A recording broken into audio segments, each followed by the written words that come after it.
A DC-9 crew lost in the fog at Detroit Airport. What runway is this? Ends up on the wrong end of an active runway. Throttle up or down!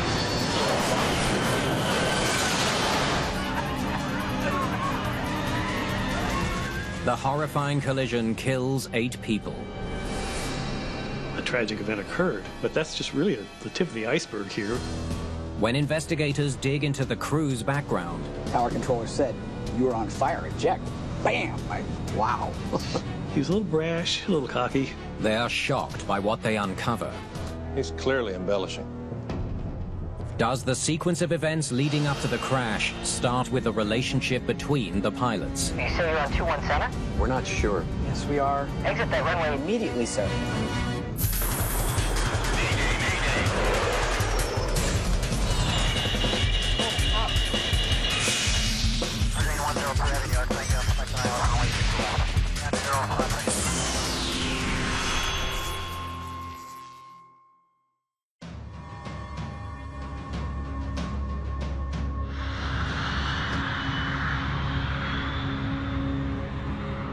Detroit Metropolitan Airport. Parking brake. Set. The crew of Northwest Airlines Flight 299 prepares to depart for Memphis. Throttle. Idle. Captain Bob Willett, First Officer Bill Hagedorn, and their flight engineer have been delayed for more than an hour by a last-minute change of aircraft. Fasten seatbelts is on. Checklist complete. They're finally getting underway. Northwest 299 was a nonstop flight to Memphis, about a 2-hour flight, one of your bread and butter routes for Northwest Airlines at that time. Detroit's airport is one of the biggest in the U.S., servicing millions of passengers every year. It's also the hub of the nation's 4th largest airline, Northwest. I would describe Wayne County as a pretty busy airport.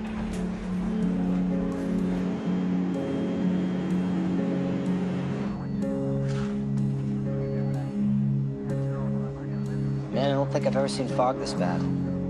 In the tower, controllers are dealing with fog that's blanketed the entire airport. It's so thick they can't see the planes they're guiding. The only way they could know where the aircraft were on the airport was to have the pilots give them positions as to where they were. Northwest 299, ready to taxi. Northwest 299, Metro Ground, taxi to runway 3 center via Oscar 6, Fox, and X-ray. Oscar 6, Fox, X-ray, going to 3 center, Northwest 299. The ground controller clears Flight 299 to taxi to the active runway 3 center. It will follow a series of taxiways known as Oscar, Foxtrot, and X-ray that will take it to the runway's threshold. The whole purpose of taxiways is to provide movement for aircraft, kind of like highways, to and from the runways themselves, basically roadways for aircraft to move around on an airport.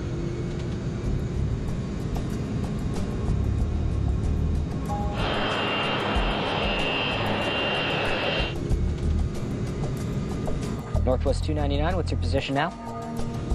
Okay, we just turned down onto X-ray 299. Roger, switch to tower control 118.4. Roger. As Flight 299 nears the runway threshold, control of the plane passes from the ground controller to the tower controller.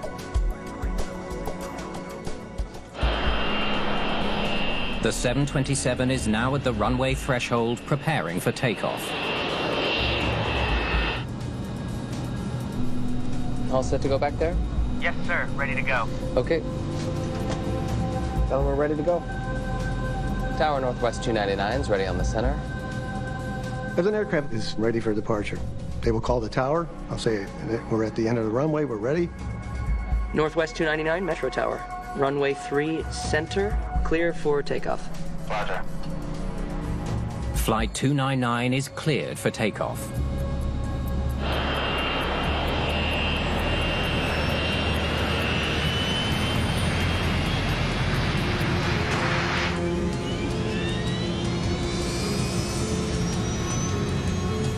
The 727 is seconds away from leaving the ground.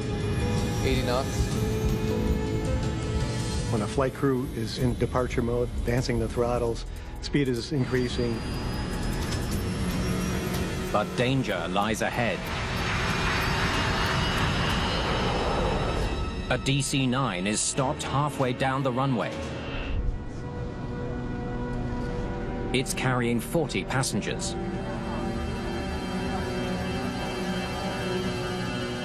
In the cockpit, Captain Bill Lovelace and First Officer Jim Shiffens are lost in the fog. This is a runway. Yeah.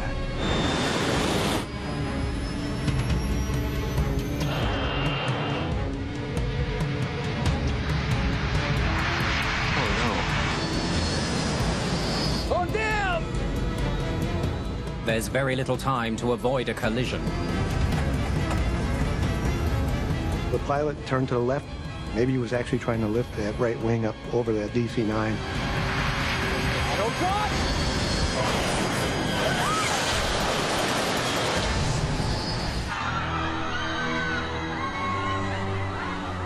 Inside the DC-9, it's chaos.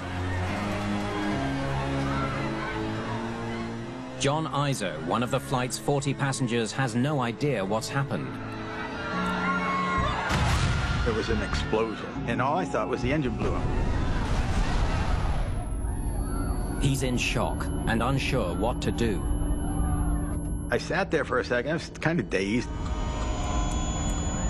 And then all of a sudden, here, click, click, click. I said, oh, yeah, I guess I better get out of here. He's stunned by what he sees. I saw a light, thin light between the fuselage, like it was sliced.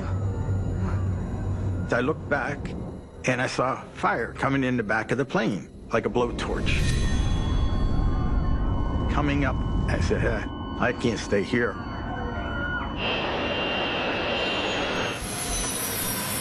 Northwest 299 at boarding. There's an aircraft on the runway, and we've struck his right wing. Incredibly, damage to the other plane is limited to the wing. And none of the passengers or crew are injured.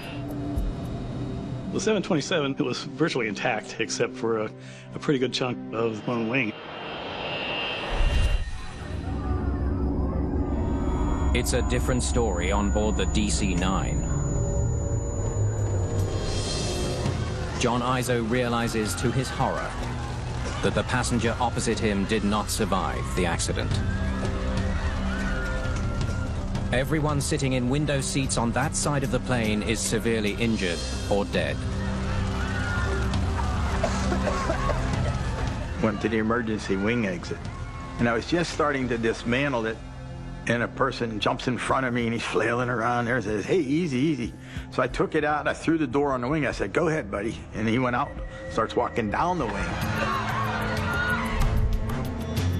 In the tower, controllers are trying to get help to the two damaged airplanes.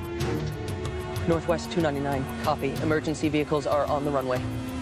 Northwest 299, roger. When you hear about something like this, your heart goes out for the folks that are involved, not only the passengers on the aircraft and their families, but also the air traffic facility that was involved. It's devastating for them. John Izo has escaped the burning plane through the emergency wing exit. All right, come on, let's go, let's go. Now he's helping others get away. I'm on the ground, and I saw a gentleman that must either jumped or pushed, and you could tell he broke his leg. So I went over and I got him, moved him away from the plane. As the inferno rages on, firefighters and emergency response teams race to the scene. But the heavy fog makes their job much harder. The aircraft was virtually burned out. The passenger compartment was gutted. We knew we were going to lose a lot of evidence because of the fire. The accident site is a scene of complete devastation.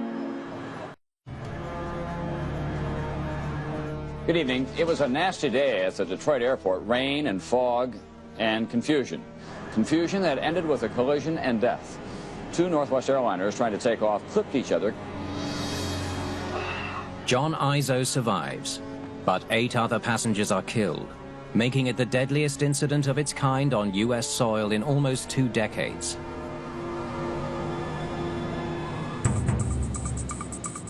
A collision on a runway is known as a runway incursion, since one of the planes is clearly not where it should be. Runway incursions are a particularly difficult problem. And the reason is that aircraft on runways are traveling at such high rates of speed. If the aircraft come into contact there's going to be many fatalities.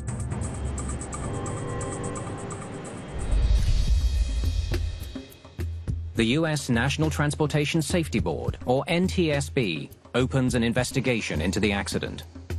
727's wing sliced right through the fuselage. Bob Benson will lead the investigation. We obviously knew what happened in a gross sense. 2 aircraft came together and a tragic event occurred. For Benson, the incident is an eerie reminder of an investigation from 13 years earlier. It was the worst accident in aviation history.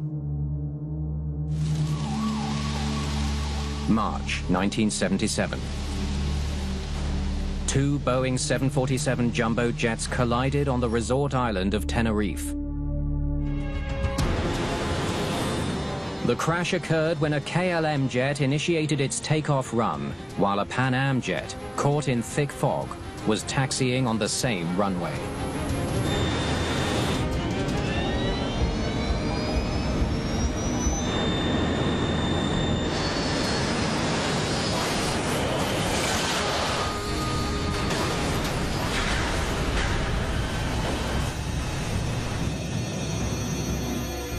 $583 people were killed.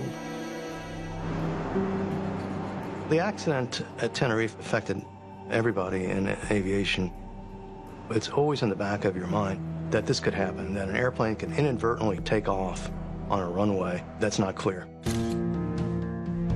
Since fog was a significant factor in the Tenerife disaster, investigators need to find out what role the weather played in the Detroit accident. Operations investigator Richard Rodriguez joins the investigation. From the Weather Service reports, the visibility was a big problem at Detroit on this morning. Visibility was 3/4 of a mile an hour before the accident, but then it drops to a 1/4 mile. 1/4 mile is the minimum. We did understand that it was very, very foggy out there. So our job was to try to figure out the overall condition of the weather at the airport, and then most specifically at the departure end of the takeoff runway. He learns that in the minutes before the collision, visibility dropped to the minimum level allowed at the airport. Everybody agreed that the visibility was at least 1/4 mile. That would allow operations to continue. Before the accident, every other aircraft that took off had no problem at all finding the end of the proper runway and departing, but our men in the DC-9 didn't do this. Investigators need to find out exactly how the DC-9 ended up in the path of an oncoming 727. Did air traffic control lead them astray? We're hoping to find out from the controllers what they are thinking as they issue instructions to the crew.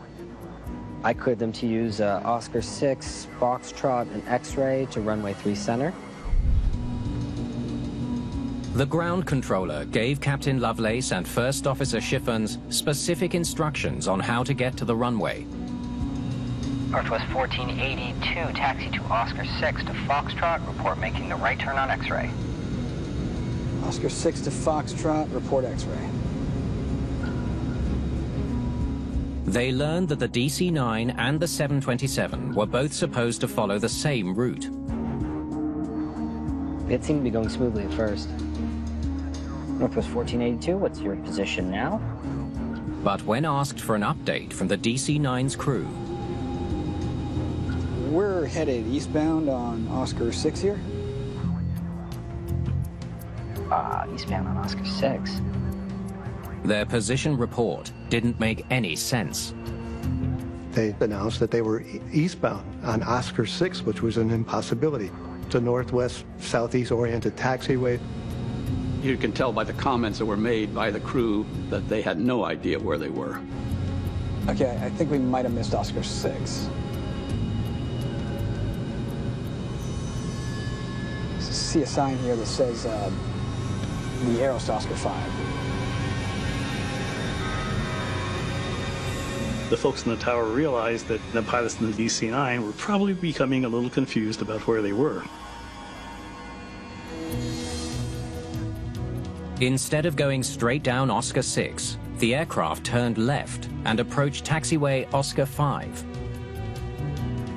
The controller pinned down their location to be on the outer taxiway at Oscar 5. I realized they had made a wrong turn, so I gave them directions to get them back on track. Northwest 1482 at Oscar 4. Make the right turn onto X-ray, report crossing 927. The DC-9 was then directed to continue straight to Oscar 4, turn right onto X-ray, cross inactive runway 927, and then follow X-ray back to the runway for takeoff. Roger, at Oscar 4, make the right turn onto X-ray. The DC-9 radioed back, okay, I understand, or something to that effect. And everybody calmed down and thought that they had straightened everything out. But somehow, 5 minutes later, Flight 1482 ended up right in the middle of the active runway. An airplane to be on an active runway when they shouldn't. Somebody did something wrong. Investigators need to know what happened in those 5 minutes. They interview the crew, starting with Captain Bill Lovelace. The captain was kind of a mild-mannered fellow. He loved to fly. We hoped we would find out, why did you miss all this and wind up on an active runway? I wasn't familiar with the layout of the taxiways and runways. They learn he was new to the airport in Detroit. So I asked my first officer, where have you been flying out of? Where have you been flying out of? Memphis and Detroit. Good. You can help me find my way around these taxiways here in Detroit. I sure can. I thought, great. Someone in the co-pilot seat who knows where he's going. But we still got lost somehow. First officer had bragged about his knowledge of the airport. That would have enhanced the likelihood that the captain would have trusted the first officer to help navigate in Detroit. So why wasn't the first officer able to guide the DC-9 across Detroit Airport? The investigators hope Jim Shiffens, the first officer on the DC-9, can give them the answer. He was a little brash, perhaps a little cocky. I wouldn't say a know-it-all, but he'd been around the horn. Captain Lovelace misunderstood. What I meant was, I knew the procedures for pushing back from the gate, not the physical layout of the airport. They learned the first officer was also inexperienced with the taxiways at Detroit. It's hard to look at what the first officer did, feigning confidence about his knowledge that was clearly unsupported when he himself wasn't sure. Investigators conclude the first officer misled the captain, intentionally or not, about his knowledge of the airport. The captain can be faulted for excessively trusting the first officer. The first officer clearly contributed by claiming expertise that he did not have. How'd we end up with two guys in the cockpit who don't know the way around?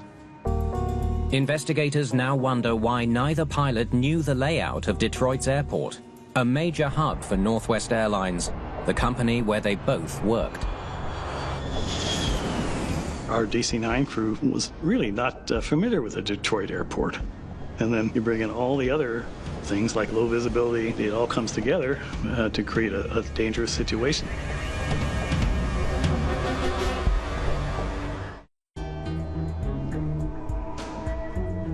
Investigators try to understand why neither of the pilots of Flight 1482 knew the layout of Detroit Airport. Are there gaps in their training or experience that could account for it? They study the personnel files of the DC-9's crew. Medical leave.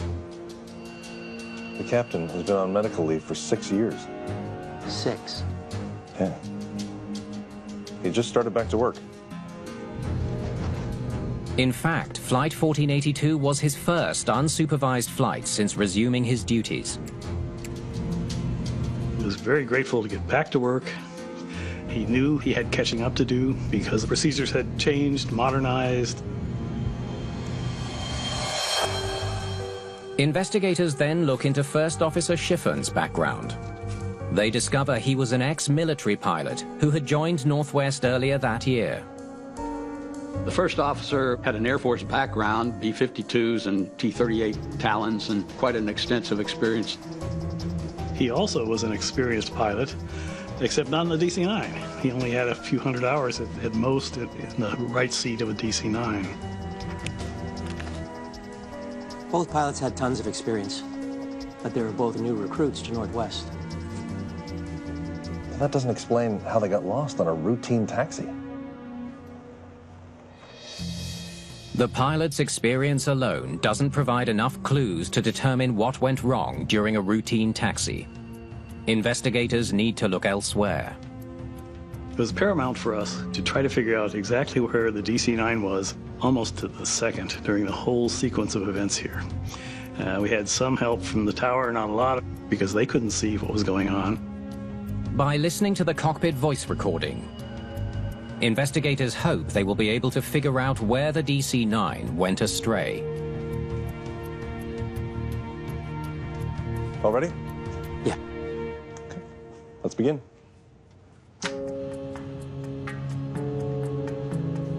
I haven't even got a uniform yet. Even before 1482 pushes back from the gate, investigators hear a conversation that gets their attention. Not even a jacket. Captain Lovelace had returned to flying so recently, he hadn't yet received the Northwest uniform.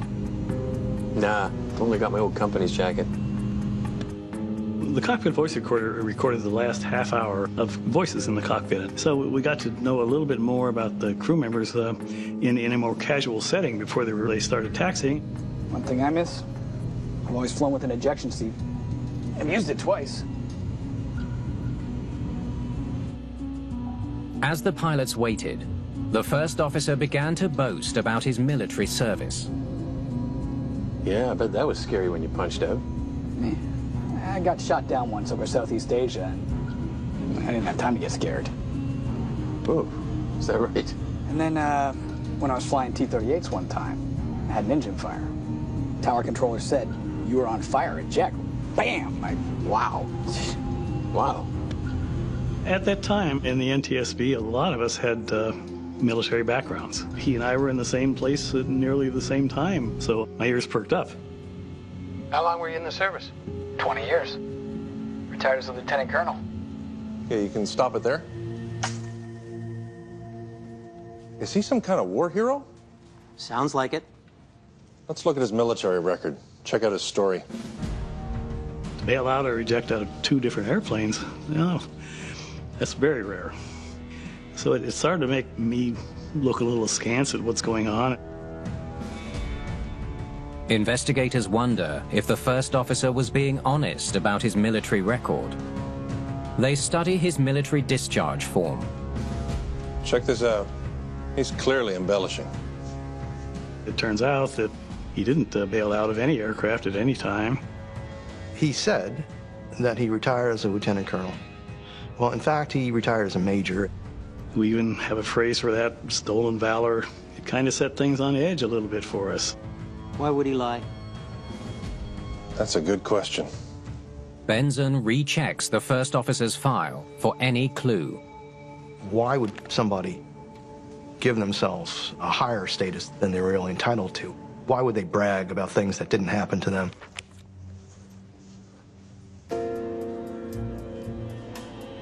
He was still on probation.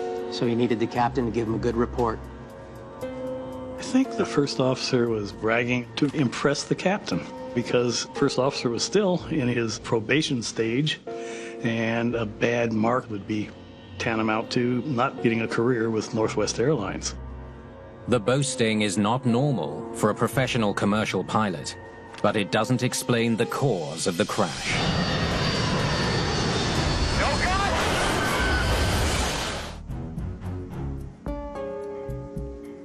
Let's continue. After sitting at the gate for 40 minutes, the DC-9 gets the call to taxi. Northwest 1482, right turn out of parking, taxi to runway 3 center, exit ramp at Oscar 6. Okay, let's see where they go. And let's confirm any directional changes with the FDR data.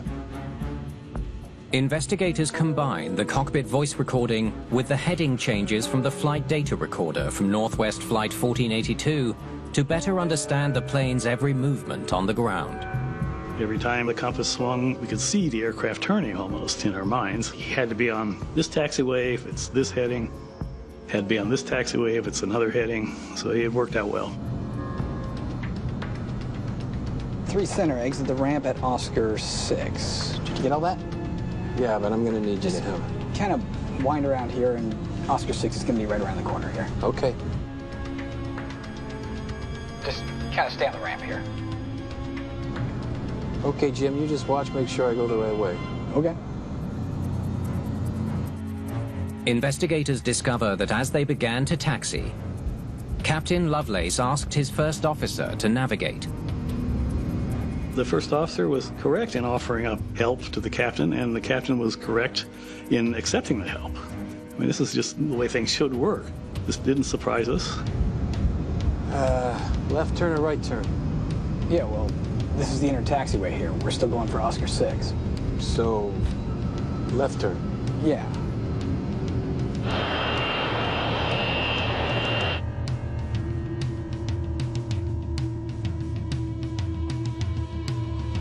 So, when they should go straight through Oscar 6, they turn off it and go east. Seems like the first officer is calling the shots.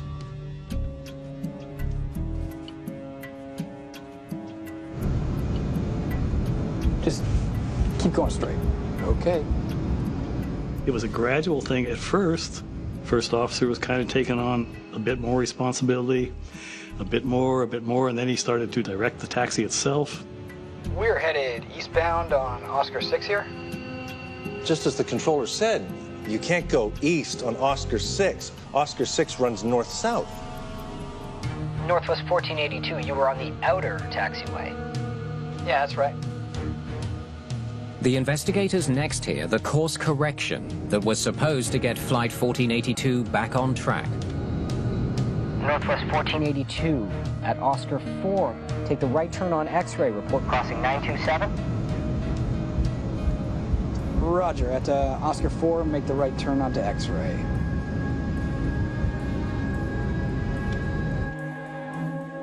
The DC-9 crew was definitely told to continue eastbound and make a hard right turn onto X-ray to get back on track. So what do we do here? You make the right turn, report crossing 27. The captain is now relying completely on his first officer.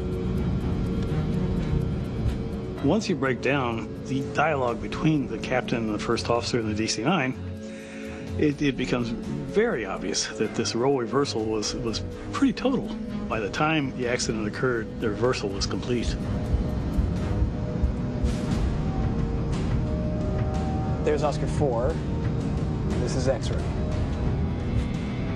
The first officer was pulling him around by the nose, so to speak, and the captain was simply going along. As a personal note, I liked the captain very much. He was a very sweet and gentle person.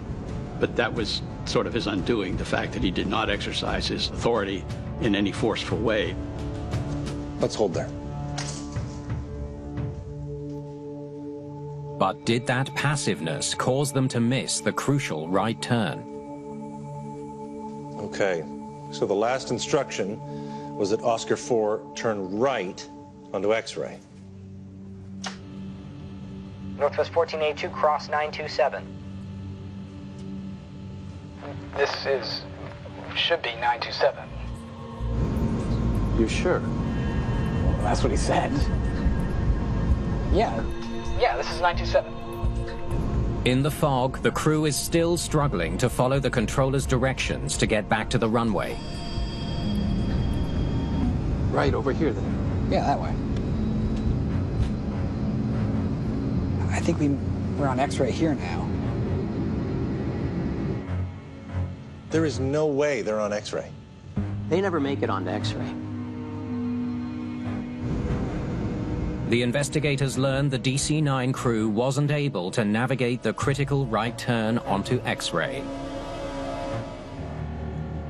That turn onto X-ray was quite a difficult turn. It was not a 90 or 70 degree turn that pilots are used to. It was about 120 degrees. What runway is this? Turn left over there. No, wait, that's a runway 2. They are totally disoriented. Tell them we're out here, we're stuck. Somehow, they've made it here. And we've got two planes facing each other on the same runway.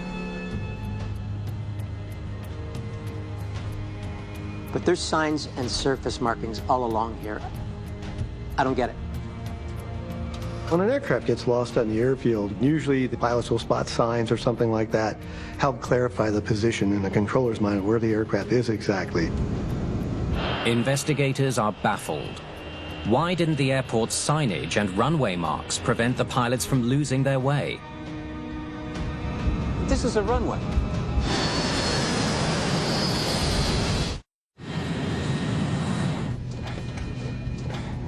To better understand why the crew of a DC-9 couldn't follow the signage at Detroit Metropolitan Airport, Let's do this. investigators retrace their route. The only way to fix this in our minds was to perform what we call a taxi demonstration. We get in a DC-9, taxi around the same route that the accident aircraft taxied down. Wow. Will you look at that? At the Oscar 6 intersection, where Flight 1482 made the initial wrong turn, Rodriguez finds something disturbing. They discover that the yellow taxi center line the DC-9 was supposed to follow is badly faded. We noted things like painted markings on the taxiways that were worn in places. I could barely see it on a bright day. It was obvious that if we got confused in broad daylight with no fog, perfect visibility, that the issue was more acute when you could barely see your hand in front of your face out there.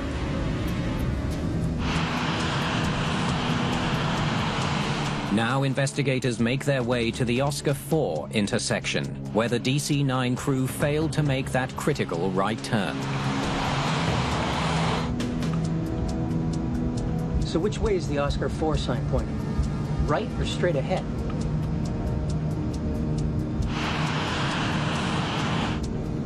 Rodriguez discovers the signage at the intersection is deficient. It was amazing, the problems with the signage. When you get to Oscar 4, it's just a very wide mass of concrete with no lighting and no indications of where they are. Now we're supposed to turn right on X-ray.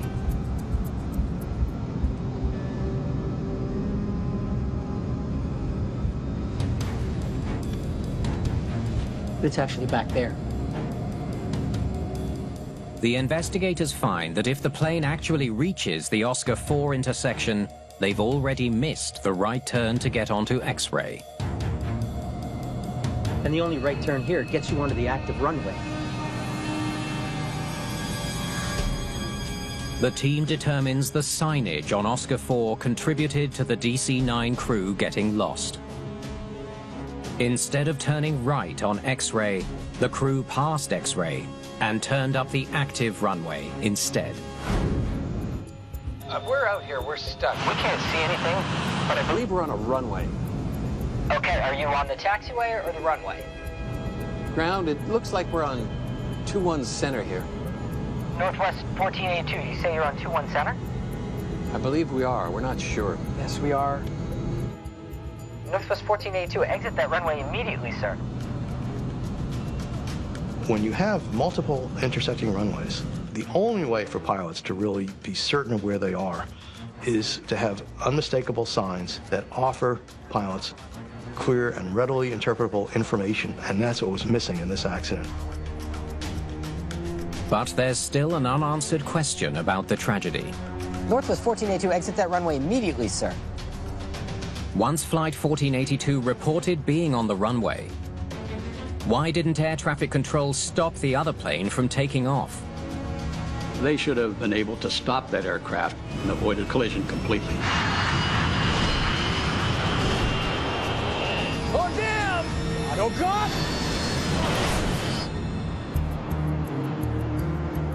To understand what happened just before the crash, Yes, absolutely no question about that. investigators interview the tower controller responsible for clearing the 727 for takeoff. We found out there was a plane on the runway.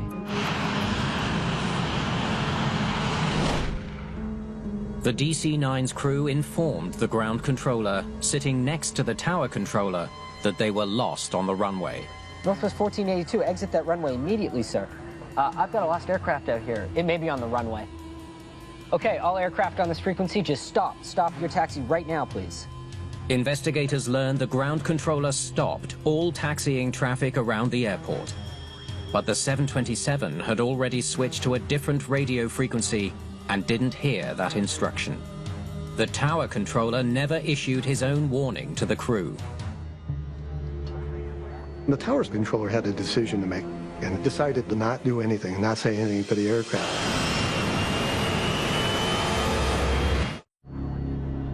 Investigators now question the tower controller about why he didn't warn the 727 that there was a DC-9 lost on the runway ahead of them.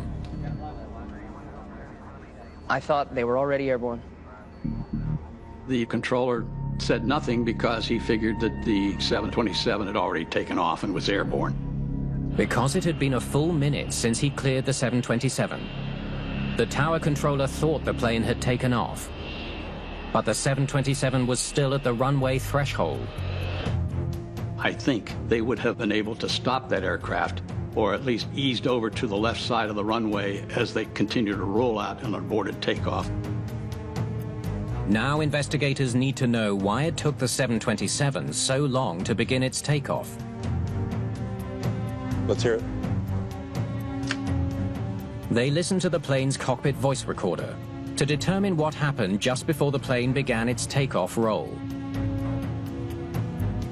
Cleared for takeoff, runway 3 center, 299. They learned that shortly after getting permission to take off, Final items, anti-skid. On.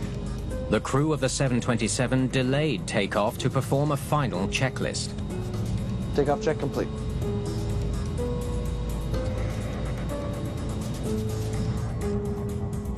With thick fog obscuring the runway, the tower controller did not know they had not yet taken off.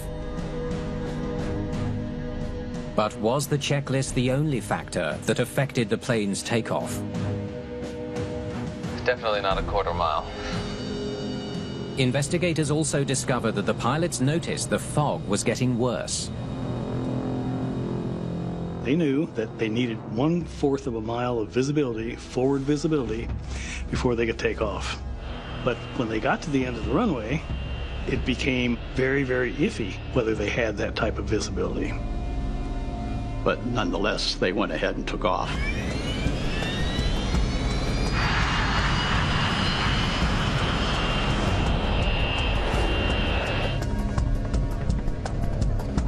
Investigators finally think they know what happened on the day of the collision. Now, what runway is this? This is a runway. Yeah. Turn left over there. No, wait, that's runway 2. A dysfunctional and disoriented DC-9 crew mistakenly taxied onto an active runway.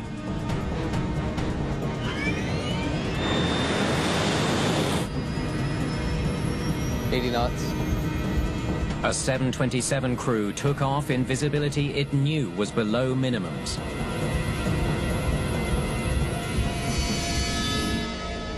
I've got a lost aircraft out here. It may be on the runway. Okay, all aircraft on this frequency, just stop. Stop your taxi right now, please.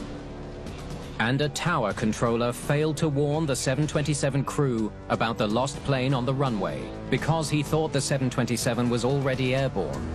Oh, no.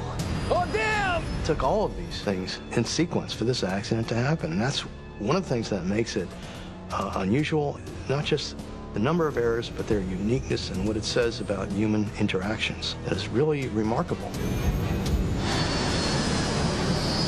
God, oh God!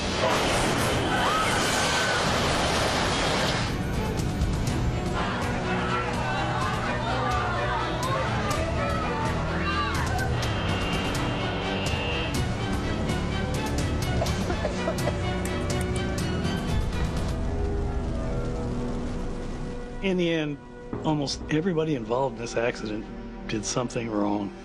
There really just are no heroes in this one. And flying was my life.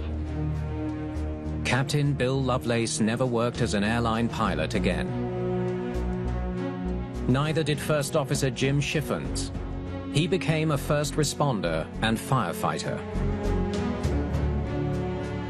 In the aftermath of the crash, Detroit Metropolitan Airport improved signage and now uses highly visible reflective paint for all airfield markings. All U.S. airports are required to use the same signage to avoid confusion. The confusing Oscar 4 intersection was rebuilt. Dozens of U.S. airports have installed new technologies that allow controllers to monitor taxiing aircraft. Ground radar with audible and oral warnings as well to tell controllers of an impending collision is in place at most major airports at this point in time. That's gone a long ways to preventing actual collisions from happening.